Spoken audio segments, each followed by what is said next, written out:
What's up mga brother? Okay, so andito tayo ngayon sa boundary ng Ilocos Sur at papasok tayo ng Ilocos Sur ngayon.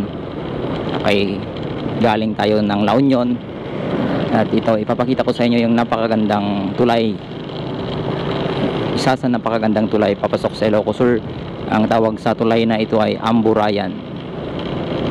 Ayan. Amburayan Bridge mga brother. Ito siya. Ayan.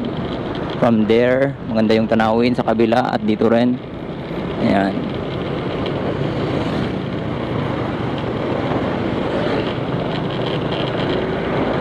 Napakahabang bridge to mga brother.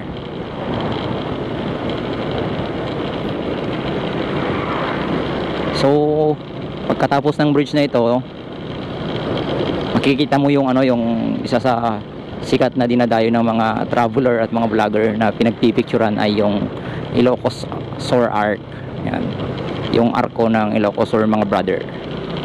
So dito rin makikita yon dahil nasa MacArthur Highway tayo ngayon.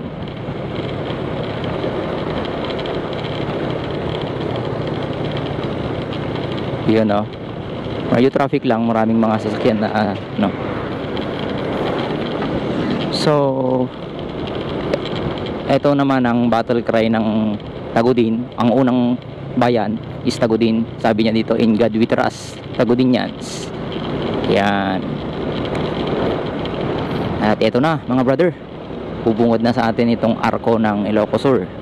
Ayan, kita mo na ba? Ayan ang ganda. Ang ganda. Ayun mga traveler, daming mga dito humihintong mga traveler, nagpapapicture. Ayan, kagaya ng mga yan. So welcome to Ilocos Sur. Ayan, one Ilocos Sur. There. Ganda. So marami na ring improvement dito. Yung daan inayos na nila. Okay na, napakaganda na. Ito rin, meron din ditong checkpoint. Ayan, quarantine service unit ito. Ayan mga brother. Okay, so yun lang naman mga brother ang gusto kong ipakita dito. Yan, yung view ng tulay at yung napakagandang arko ng Ilocos Sur. Yan, so sa mga kapwa Ilocano dyan, shout out Kadagiti Padak nga taga Ilocos Sur. At welcome po sa lahat ng mga karatig probinsya, mga katabing probinsya na bumibisita dito sa amin. Yun. So see you again on my next vlog mga brother. Bye bye.